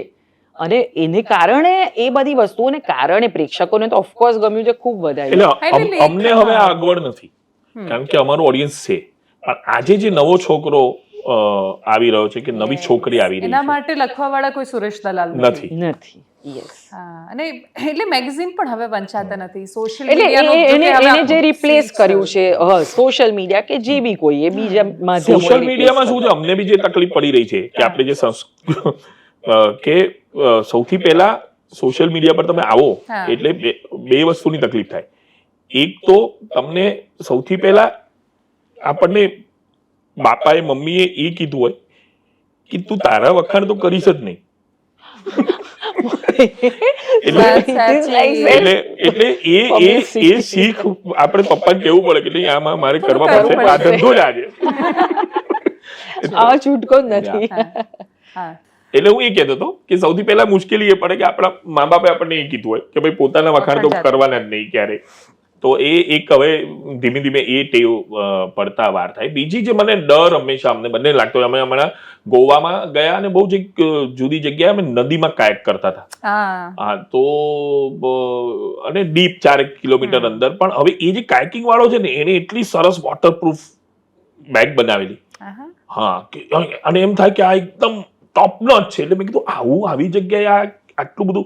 પછી એને કીધું કે આમાં કેમેરો તમારો મૂકી દો, ફોન મૂકી દો, એટલે અંદર આ જગ્યાએ જાય ત્યાં તમે ફોન કાઢજો અને ફોટો પાડજો.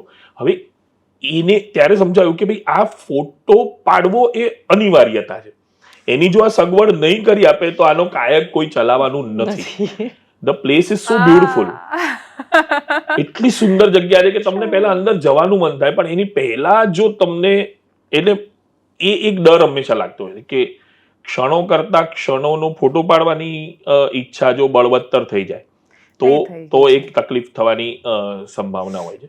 પણ બાકી બહુ મજા આવતી હોય છે. એટલે જેમ કે હમણાં થોડા દિવસ પહેલા, એટલે હવે મને એમાં હ્યુમર ને એવું બધું કરવાની બી અમુક વાર મજા આવે છે. એમ કે બહુ દિવસે મેં અહીંયા પીરાણાથી આગળ 40-50 ગધેડા જોયા, અને પછી મેં સ્ટોરી મૂકેલી કે સાચા બહુ દિવસે જોયા.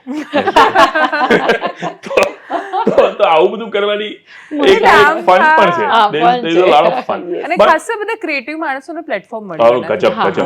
એ તો હું બહુ જોઉં છું. એટલે આઈ લવ મીમ્સ ને બધું. તો મને અદ્ભુત હોય છે. હું રોજ 20-25 મિનિટ તો એમાં હમણાં જ એટલું બધું.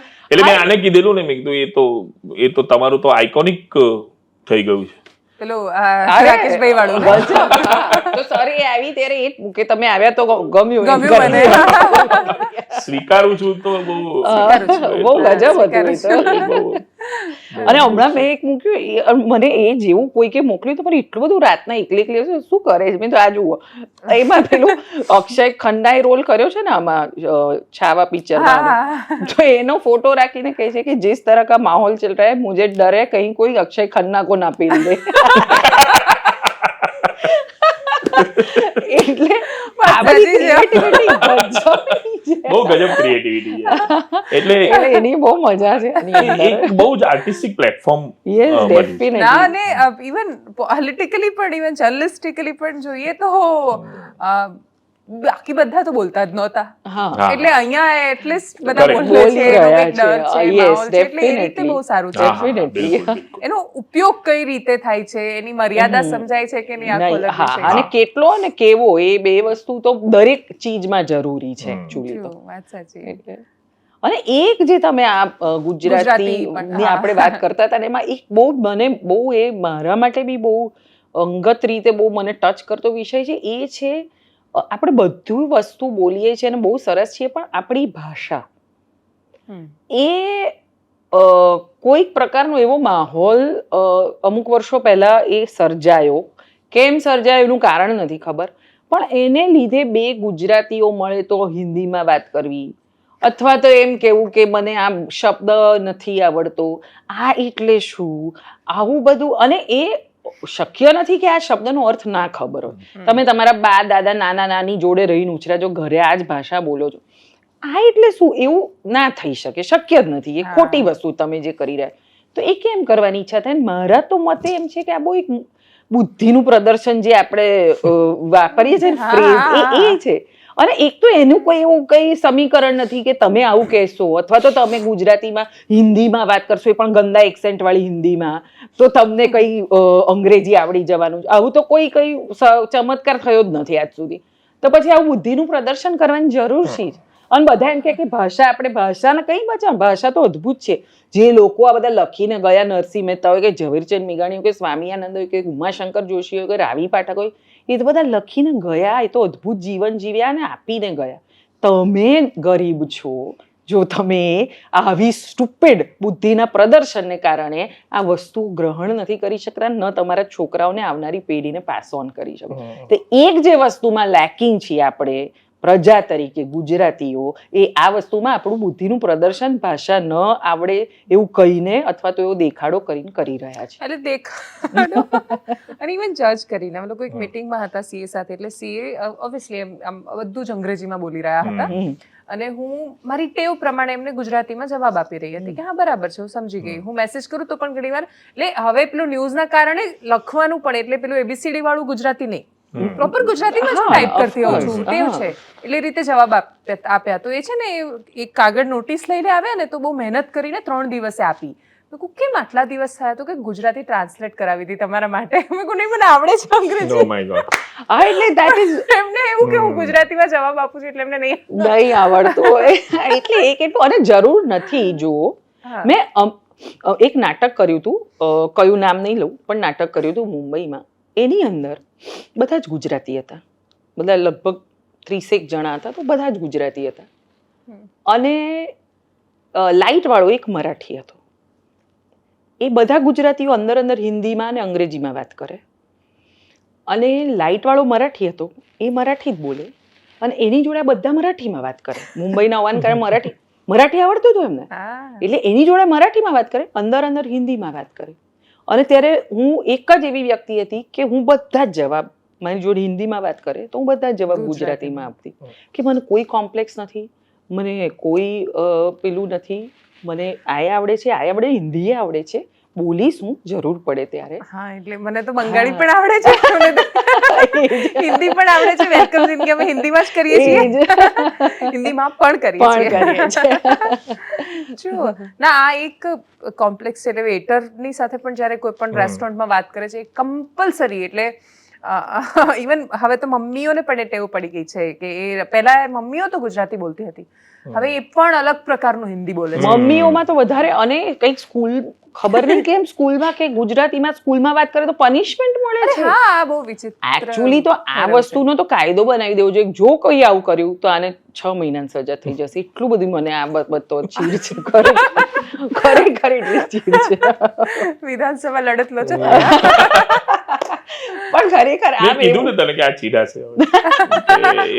ખરેખર હા. અને મને અઢળક- મૂર્ખામી એ બહુ લાગે છે યાર. ના મૂર્ખામી ના આ બુદ્ધિનું પ્રદર્શન હા, બુદ્ધિનું is the perfect word. શબ્દ છે આમ એનાથી સારો કોઈ શબ્દ જ શબ્દ નથી એના નથી માટે. એ જ. અને બીજું કે સાયન્ટિફિકલી એવું પુરવાર થયેલું છે કે એક બાળકને 12 વર્ષનું થાય ત્યાં એ પહેલા એને 12 ભાષાઓ આવડી શકે.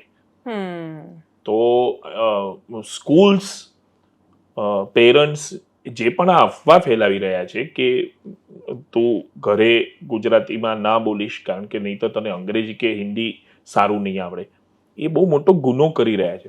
ના અને અને બહુ બાળકો anti-science તો બહુ વાત છે. સરળતાથી શીખી શકે Of છે. course. એ તો એકદમ ભાષામાં સરળતાથી. switch over પણ કરી શકે Switch છે. over કરી શકે છે, બિલકુલ. એટલે એ શરૂઆતમાં કદાચ એવું થાય કે એ શબ્દો બધા ભેગા કરે હિન્દી ને ગુજરાતી, પણ છતાંય ના હું તો અમારા ઘર એવું એટલા માટે કારણ કે મારા જ ઘરનું ઉદાહરણ છે કે મારી બેન છે તો એનો દીકરો હવે મારી બેન એની સાથે અમે બધા ગુજરાતીમાં બોલીએ, એનો હસબન્ડ મરાઠી છે તો એના સાસુ સસરા એ લોકો એના ફોઈ બધા એની સાથે મરાઠીમાં, એટલે 2 વર્ષની ઉંમરથી એ 2 ભાષા ઇઝીલી સ્વિચ કરે. એટલે આ વાક્ય મરાઠી બોલ્યો, આ વાક્ય ગુજરાતીમાં બોલ્યો, નીચે ગયો હિન્દી આવડ્યું, સ્કૂલમાં ગયો અંગ્રેજી આવડ્યું, અત્યારે 4 ભાષા તો ફ્લુઅન્ટ બોલે છે. અને બીજું જે મહત્વની વસ્તુ છે દેવાંશી, કે કોઈ પણ એક ભાષા એની પર એવું પ્રભુત્વ હોવું જોઈએ કે જેમાં તમે વિચારી શકો.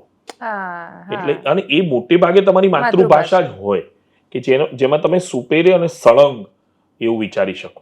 હા પણ એટલે માતૃભાષા એટલે મમ્મીની ભાષા, અને મમ્મીની ભાષા બહુ બદલાઈ ગઈ છે. હા, એટલે મમ્મીઓની જ ભાષા એટલી બધી અલગ થઈ ગઈ છે, એમને જ બહુ પેલું થઈ ગયું છે. મારું છોકરું કોમ્પ્લેક્સ બધું. છે હા, complex. આ સાચું કહેવા જાવ તો આગળ શબ્દ જરૂરી છે, એ ઇન્ફિરિયોરિટી કોમ્પ્લેક્સ છે કોઈક પ્રકારનો જેની જરૂર નથી. બિલકુલ. true, વાત સાચી. અને બોલી તમારી પાસેથી પાડાની પોળ કે બાકીના ડાયલોગ્સ સંવાદો એટલે સાંભળવા છે કેમ કે બોલીથી બધા લોકો છે ને બહુ દૂર જઈ રહ્યા છે. એટલે આમાં પણ તમે જે સરસ રીતે બોલી, હવે છે ને એમ આ તો કાઠિયાવાડી બોલે છે, આની ચોખ્ખી નથી ગુજરાતી, અથવા આ તો મેહોણી જેવું બોલે છે, બનાસકાંઠા છે. એટલે ઇવન જો કોઈ બોલતું હોય ને આપણે એમને ઓળખીને એવું પૂછીએ કે તમે બનાસકાંઠાના છો તો એને શરમ આવે છે કે આ શરમની વસ્તુ નથી, આ બહુ આનંદની વસ્તુ છે. એ તમારા બોલવાથી કોઈ કહ્યું કે તમે મતલબ હું ઘરે જાઉં એટલે અમે લોકો ખૂબ પ્રયત્ન કરીને એવું ઈચ્છીએ કે મારું બાળક છે એ સાવે સાવ પેલી મહીસાગરની જે ભાષા છે એનાથી દૂર ના થઈ જાય. હા, હું મહીસાગરની. અને બીજું જે આપણે એક બહુ મોટી વસ્તુ ભૂલી રહ્યા છીએ ને ભૂલતા જઈ રહ્યા છીએ એ છે કે ડાયલેક્ટ એ ફ્લેવર્સ છે.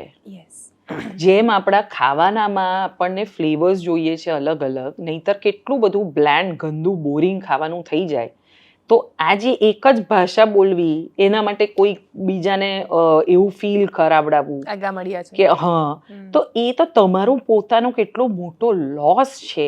કારણ કે તમને જો રોજ બાફેલી દાળ બાફેલો ભાત ખાવા આપશે મીઠું નાખીને તો તમે નહીં ખાઈ શકો, એ ડિપ્રેશન લાવશે. તો ભાષામાં જે એ સેમ વસ્તુ છે કે ડાયલેક્ટ એ તો ફ્લેવર્સ છે. આપણે ત્યાં કહેવત છે 12 ગાઉએ બોલી બદલાય, તો એ તો ફ્લેવર્સ છે ને, તો એનાથી મોટી તો મને એવું લાગે છે કોઈ મોટું તમને એમને મજા આવી જાય જ નથી. તમે એક જગ્યાએ કેટલી ઉપર બેઠા હો 4 ડાયલેક્ટ તમને સંભળાય એમને તમે આનંદમાં આવી જશો કે અરે વાહ મજા આવી ગઈ. જરા મૂડ ખરાબ હોય તો એ તો એવી વસ્તુ છે. કોઈ આવીને આ ગોડા જેવી સહાડી, હા અલી ડફોળ આવું બોલે તો મજા આવે. એના માટે ન કરાવું એવું બોલવાની, બધા જ એવું બોલવા મળશે તો કેટલો બધો પ્રોબ્લેમ ગૂંગળામણ થઈ જશે. ને આપણને મેઘાણી કે પન્નાલાલ પટેલ મળ્યા જ ના હોત ને તો. અને એની એ મજા છે ને બોલીઓ તો. અને બોલી એટલે ગુજરાતીમાં દરેક ભાષાની બોલીની મજા છે. તમે હિન્દીમાં મને તો પાકિસ્તાની હું સિરિયલો એટલે જોતી હતી અને મને અમેરિકા જઈને એવી ખબર બી પડી ગઈ તો આ ડ્રાઈવર પાકિસ્તાની આ પ્રદેશનો લાગે છે, ખરેખર તે અનુ હતો. કારણ કે મને બોલી સાંભળવાની મજા આવતી હતી. મને છે ને હું પાણીપુરી પરથી પણ યુપી માંથી જેમ કે આ પ્રયાગરાજના હશે આ તેવી ખબર પડવા માંડી છે. હા, એવી ખબર પડવા માંડી. એટલે પેલા આમ કરીને હોય છે ને પેલા પાણીપુરી આપતા. તો એ બોલી એટલે પાણીપુરી છે ને. હા, ભાષાની પાણીપુરી છે. પેલા 7 અલગ અલગ પાણી જે ભાવે એ રાખે. વાત સાચી. તમે તમારી પાસેથી કંઈક સાંભળીએ. હાય મારું રોયું. ન્યુયોર્કના એમ્પાયરનું સ્ટ્રેટ બિલ્ડિંગ ને 141 માર્ક પછીના ધાબે પર પાપડ ઉકવાતા હોય ત્યાંથી પેલી લિબર્ટી રાણી મુગટ જો પૈસા ખર્ચીને કોક જોડે પીઝા ખાવું. કોક જોડે એટલા કોક જોડે. અને આ પોપટિયા આ પોપટિયો એટલે ડોસીનો મેઇન આસિસ્ટન્ટ. એટલે આમ એના દીકરા જેવો 10 વર્ષે ઓર ના થયો, પછી તો ડોસીએ ને સંભાળી લીધો. એ પોપટિયા, મારું છે ને એક સપનું છે, મારો જીમ સ્પેરી ટાઈમ સ્ક્વેર પર ઓટા મારવા છે. કાઠિયાવાડી કરી. હા, કાઠિયાવાડી. તમારા હસબન્ડ રિટાયર થઈ ગયા, અમારે આમને છેલ્લા 2 મહિના રહ્યા, હેડ ક્લાર્ક છે ગાંધી એસોસિએટમાં.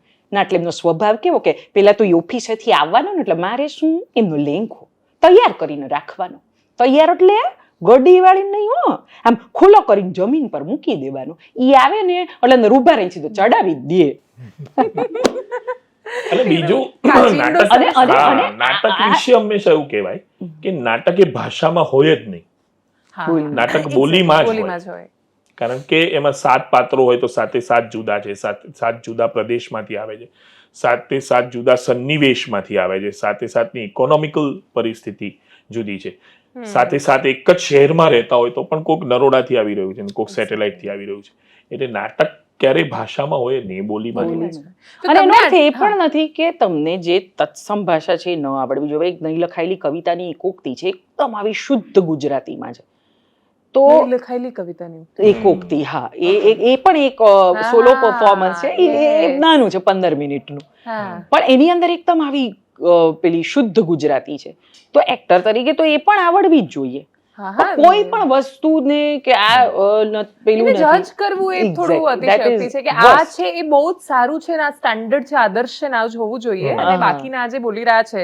એટલે મને ઘણા બધા લોકો આમ ક્યુરિયોસિટીથી, એમની ઉત્સુકતાથી એવું પૂછતા હશે કે અચ્છા તમે મહીસાગરના છો તો કેમ આવું બોલો છો, તમને આવું કેવી રીતે ફાવ્યું? એટલે એ પણ છે ને કે આ પ્રદેશના લોકોને આ ના જ ફાવી શકે, કેવું શીખી ગયા, જબરજસ્ત શીખી ગયા.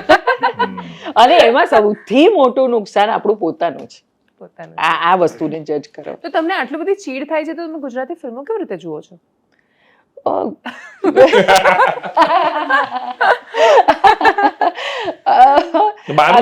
વિવાદમાં નાખી દીધા આમ કરીને, સરસ જઈ રહ્યું હતું ને આવો. મારું પર્સનલી એવું માનવું છે કે જે આપણે બચાવવાની ને બીજી બધી વાતો કરી રહ્યા છે ભાષા, એમાં films are going to play a very major role. એટલે ફિલ્મ જતું ઓડિયન્સ ઊભું થયું છે એ બહુ જ અગત્યની, બહુ મોટી વાત છે. અને મને પર્સનલી એવું લાગે દેવાંશી કે એક કેવી રીતે જઈશ નામની ફિલ્મ આવી ત્યારથી એક નવો દોર ગુજરાતી સિનેમાનો શરૂ થયો. એ ફિલ્મને 10-15 વર્ષ થયા, તો 15 વર્ષમાં જે ઇન્ડસ્ટ્રીનો પ્રોગ્રેસ છે અથવા 15 વર્ષમાં જે થયું એ રીતે I think we are going good, we are really going good. પણ એ ચોક્કસ વાત છે કે આપણે વધારે ગુજરાતી ફિલ્મો બનાવવી જોઈએ, જે વધારે ગુજરાતની વાતો કરતી હોય. નાટકોમાં પણ આ એટલું જ લાગુ પડે છે. હા, વાત સાચી છે. બૃહદ રીતે તમે જુઓ ત્યારે કે વધારે આપણી વાત કરતી હોવી જોઈએ, અને વધારે ભૌગોલિક રીતે વધારે ગુજરાતને આવરી લે. એટલે તમે સમજો ખલાસી કેવી સરસ રીતે જીલાયું ગોતીલો. એટલે એમાં ખારવાની વાત છે, અને ખારવાની કે પછી સમુદ્ર પર કે એની કહાનીઓમાં કે પછી ગુજરાતના આદિવાસી વિસ્તારોમાં ત્યાંની સંસ્કૃતિમાં. એટલે જે લોકો આ બધું જોઈને, હમણાં કઈ ફિલ્મ આવી હતી પેલી કેરળની સરસ મજાની અંધશ્રદ્ધા પર હતી બેઝિકલી, કંતારા. તો કાંતારા જોઈને જે લોકો ખુશ થયા, કદાચ એ લોકો ગીરના મેળામાં ગયા જ નથી કવાંટમાં. તમે કવાંટમાં જશો ગુજરાતમાં કે પછી તમે ડેડિયાપાડા કે ડાંગમાં જશો, ડાંગ દરબાર ભરાય છે, એમાં એટલી બધી સ્ટોરીઝ છે ત્યાં, એટલી બધી વાર્તાઓ છે ત્યાં. પણ આપણને કદાચ જે 8 મહાનગરો સિવાય પણ ગુજરાતનું અસ્તિત્વ છે એ ભૂલી જવાયું. અને મહાનગરોમાં તો પાછું એવું થાય છે કે એક મહાનગર એ બીજી ભાષાના મહાનગર કરતા બહુ જુદું નથી હોતું. એટલે આઈડેન્ટિટી તો ઊભી થશે કે જ્યારે આપણે આ બધા પ્રદેશોમાં વિચરણ કરશું, પણ એ થશે. We are new. તમારો એક આમાં હેલારુમાં બહુ સરસ એક ડાયલોગ છે, અને એ છે કે અમુક પુરુષોને માં સ્ત્રી જેવા હૃદય આપતી હોય છે, એના કારણે આ દુનિયાનું સંતુલન છે. એટલે ઘણા બધા કલાકારો પણ એવા છે કે જે મને એવું લાગે છે કે એ રંગભૂમિ પાસેથી બધું લેતા નથી, દર્શક પાસેથી બધું લીધા નથી, એ આપે પણ છે સામે. એટલું બધું આપે છે કે જે સમાજમાં, એટલે જેમ કે ઓ વુમનિયા કે બાકીના નાટકો શું આપી રહ્યા છે એ આજથી 20-25 કે 50 વર્ષ પછી સમજાશે કે વખતે સમાજમાં આવી પણ કંઈક કહાનીઓ હતી કે જે ભજવાઈ, એવા પાત્રો હતા કે જે કશું કહીને ગયા અને એના કારણે બહુ જ થોડું કરતાં બહુ મોટી અસર પડે છે. કેમ કે એનો અર્ક જે નીકળે છે એના અમે લોકો મેં નાટક જોયું આવી બીજા દિવસે ન્યૂઝ હતા ડીસાની ઘટના પર કે 21 શ્રમિકોના મૃત્યુ થયા છે. તો ત્યારે એમાં એક સંવાદ આવે છે ને ઓવમનિયામાં કે આપણને ઘટનાથી ફરક નથી પડતો, આપણને ઘટનામાં કોઈ ઓળખીતું છે એ જે હાશ, એ આ બધી વાતો આ બધી ઘટનામાં લાગુ પડે છે ને એ સરસ રીતે રહેતી હોય છે સાથે. જે નાટકમાં પહેલા સાંભળ્યું હતું તમારી કવિતા એ આપણે છેલ્લે સાંભળીએ. રાઈટ. એટલે તે ડીસાની ઘટના કીધી એટલે એ એકદમ સાચી વાત છે કે કેટલું ભયંકર છે કે તાજેતરમાં બનેલા આ ઘટનાથી એ આપણે ગેંડાની ચામડીવાળા થઈ ગયા છે કે એ કારણ કે તમે અમુક રીતે એનાથી રિલેટ નથી કરતા એટલે એનાથી બહુ દૂર એવા ધકેલાઈ જાઓ. એ કવિ તરીકે બી એવું છે કે મેં તને ગઈ વખતે બી કીધેલું કે અમે લોકો તું જ્યારે અમને આ ક્રેડિટ આપતી હોય છે કે ભાઈ કંઈક મિનિંગફુલ વાત કરો છો, ત્યારે એમાં પણ એક વસ્તુ એ છે કે અમે તો એક આર્ટિસ્ટ તરીકે એક નાના અસ્તિત્વમાં એ જીવી અને પાછા we are enjoying all the privileges of life. પણ એટલીસ્ટ એક નજરમાં થોડું દર્દ તમારી સામે દેખાતી વ્યક્તિની આંખમાં આંખ નાખીને જોવાની હિંમત ને પછી અનુભવાતી અનુકંપા એ થોડો સમય માટે બી રહે તો એટલું પણ પૂરતું હોય છે. નાગરિકની જવાબદારી એટલી જ હોય છે. બાકી મરીઝે કીધું છે કે કાયમ જો રહી જાય તો પૈગંબરી મળે. દિલમાં જે એક દર્દ કોઈ વાર હોય છે, એટલે આપણા બધાના દિલમાં કોઈ વાર દર્દ હોય છે, પૈગંબરોના દિલમાં એ કાયમ રહી જાય છે. પણ આપણા બધાના હૃદયમાં એક કોઈ વાર પણ ના હોય ત્યારે બહુ મોટી મુશ્કેલી સર્જાતી હોય છે, જે આપણને અત્યારે ચારે બાજુ જોવા મળી રહ્યું છે. હા, તો એ તને કવિતા કહું, જીવલાનું જીવન કૌંસમાં અંગેનું તત્વજ્ઞાન. એટલે આ જીવલો એક મજૂર છે અને એનું પણ એક તત્વજ્ઞાન છે અને એ ફિલોસોફી શું છે તો કે બધું સ્વીકારી લેવાની ફિલોસોફી, સર્વ સ્વીકારની ફિલોસોફી. તો પેટ હતું તે જભે થઈ ગયું, રાત હતી તે પડી, ઊંઘ હતી તે આવી ગઈ ને ફૂટપાથોને જડી. કે પેટ હતું તે જભે થઈ ગયું, રાત હતી તે પડી, ઊંઘ હતી તે આવી ગઈ ને ફૂટપાથોને જડી. કે હાથ હતા તે ભાર ઉચક્યો, શ્વાસ હતા તે હાંફ્યા, બીજે તો ક્યાં જઈને કાઢે, દાજ હતી તે દાજ્યા. ને લગન હતા તે થયા લગન ને હતા પોરિયા આયા. કે લગન હતા તે થયા લગન ને હતા પોરિયા આયા. પેટ હતું તો મળ્યું એમને, હાથ હતા તે લાયા, ને હોઠ હતા તે ગાળ હતી, ને કાન હતા તે લીધી. કે હોઠ હતા તે ગાળ હતી ને કાન હતા તે લીધી, હતો રૂપિયો મળી એવલા, આગ હતી તે પીધી, ને લોહી હતું તે ગયું સુકાઈ, હતા હાડકા થાક્યા, ભીડ હતી તે ભેગી થઈ ગઈ, હતા ખભા તે આપ્યા. ક્યાં વાત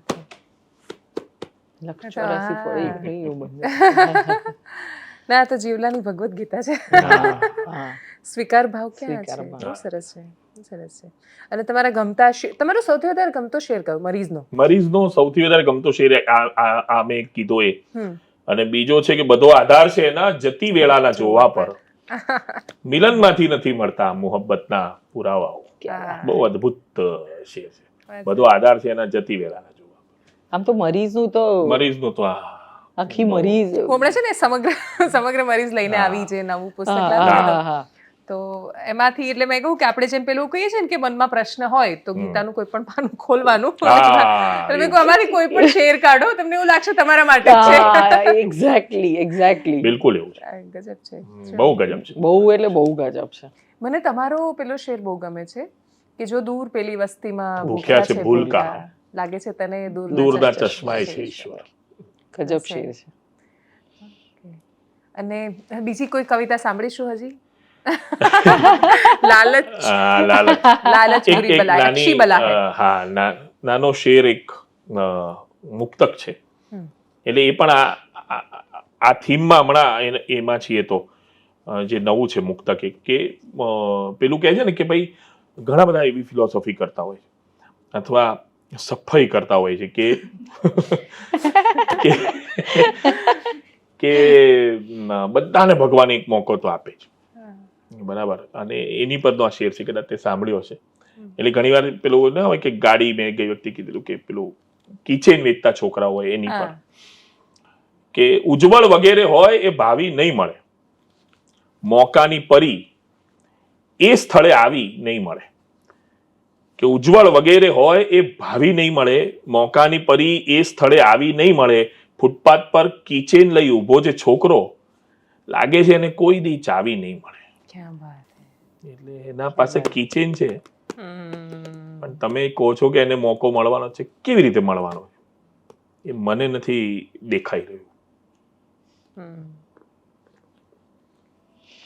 અને મળશે તો એકાદ મળશે, તમને રાખો મળી રહ્યા છે, રોજ મળી રહ્યા છે. હા, અને એ મોકાઓ લઈને તમે શું કરી રહ્યા છો? કાળા કાચવાળી થાર ચલાવી રહ્યા છો. હા, એક્ઝેક્ટલી. ટ્રુ. એટલે અમુક ગાડીઓ તો સિમ્બોલ બની ગઈ છે, એટલે ખરેખર ડર લાગે છે. ગાડી ગમતી હોય તો પણ એવું થાય કે ના, આ નથી લેવા જેવી, આ લીધા પછી કંઈક થઈ જશે એવું લાગે છે. અને તમે આપણે અંદર બેઠા હોય તો આપણને એમ લાગે આપણે ખોટું કામ કરી રહ્યા હા, ખરેખર ખરાબ feeling અને આવે આપણે રસ્તા પર હોઈએ ને તો મેં એમને એ જ કીધું કે પેલો ડાયલોગ એવો થઈ ગયો છે કે થપ્પડ સે ડર નહીં લગતા સર, થાર સે લગતા. નહીં, એકચ્યુઅલી એટલે રસ્તા પર અત્યારે મતલબ અમે લોકો હમણાં આજે જ સંકેત એવું બોલ્યો કે અલ્ટો કરતા વધારે ફોર્ચ્યુનર દેખાય છે. દેશ બદલાઈ ગયો છે. હા, ખરેખર ગુજરાતમાં તો આ બહુ જ સાચી વાત છે. પણ ગાડીની સાથે એક એટલે મોંઘી ગાડી તો અમારે લેવી છે, પણ ગાડીની સાથે એની અંદર આપણી પર્સનાલિટી બદલે ગઈ એવો એક કયો ભાવ હોય છે જે બધામાં નથી હોતો ઓબ્વિયસલી. બહુ જ ઓછા લોકોમાં હશે, પણ જે જોઈ રહ્યા પણ એ ઘણી વાર ટર્ન મારે ને આપણને ખબર પડી જાય કે આ બ્રાન્ડની ગાડી હશે. હા, એટલે બ્રાન્ડનો ટર્ન વાગ્યો એમ. હા, ટ્રુ. કે સામે ઓલો ઉડી જ જશે. અને એ બી તો હકીકત છે ને કે આ એટલી બધી સેફટી વાળી ગાડીઓ છે કે નથી થવાનું. તમે સમજો કે 10 માણસો મરી જાય, હું એ જ મને માન્ય આમ કોઈ જ ના થાય. એટલે ગાડીઓ કેવી બની છે એ આ જ વાક્ય આવતા આ જ સેમ વાક્ય કે કેવી ગાડી છે કે 10-12 ના માણસ મરી જાય છે અને એ કઈ નથી થતું. સરકો ના આવે. એટલે ગાડીઓ બનાવી જોરદાર છે. આપણે એટલે પૈસા હોય તો તમે આ ફેસિલિટી લઈ શકો કે બીજાને મારો પણ આપણને કઈ ના થાય. એટલે એ લેતા પછી હું આનો એન્ડ એ રીતે કરીશ કે હું છે ને ડેડિયાપાડા પાસે જાંબુ વેચતી છોકરીને મળી અને ત્યાં એની સાથે એમ જ વાત કરવી હતી મારે, જે હું એમ જ કોઈની પણ સાથે એમ જ વાતો કરતી હોઉં છું. એમાં એની સાથે જ્યારે વાત કરવા ગઈ તો મને એ વિચાર આવ્યો કે એના પપ્પામાં ને મારા પપ્પાના નામમાં એટલે જન્મના એડ્રેસમાં જ ખાલી ફરક છે. જો એ બદલાઈ જાય તો હું ત્યાં જાંબુ વેચતી હોઉં ને અહીંયા રિપોર્ટિંગ કરતી હોઉં. બસ આટલી જ વાત યાદ રાખીએ આપણે તો પણ મને એવું લાગે છે કે એપ્રોચ બદલાઈ જશે. 100% બહુ મોટી વાત છે. ઉમાશંકર જોશી, હવે મારી યાદશક્તિ બહુ સારી નથી. દેશ તો આઝાદ થતા થઈ ગયો, તે શું કર્યું? હા, એ અદ્ભુત છે. એમની છે યાદશક્તિ સારી. તમારા વતીનું બોલી ગયા. ના, એમની એને યાદ કરતી હતી, મેં યાદ કર્યો. એ અડધી સદીની વાચન યાત્રામાં એ છે. અને એ એટલું બધું સાચું છે કે આ just a stroke of luck કે આપણે અહીંયા છીએ ને પેલા ત્યાં છે. Very true. Thank you so much. Thank you. આપણને આવ્યા, આટલો બધો સમય આપ્યો અને અમને બહુ મજા આવી. આટલો બધો સમય અને એવું લાગ્યું હવે આમાં તો આ લોકોનું કામ વધી ગયું કારણ કે આપણે તો વાતો જ કરી. આપણે વાતો કરી એટલે એકચ્યુઅલી તો જ મજા આવે. એટલે મેં આમ છે ને થોડી ફોર્માલિટી માટે આપણે જ્યારે વાત થઈ એના પછી મેં ક્વેશ્ચન્સ લખ્યા હતા પણ પછી મેં ડાયરી ખોલી જ નહીં આજે. એટલે કહું છું ને આપણે વાતો જેવું થાય પણ એમાં મજા આવી. Thank you so much.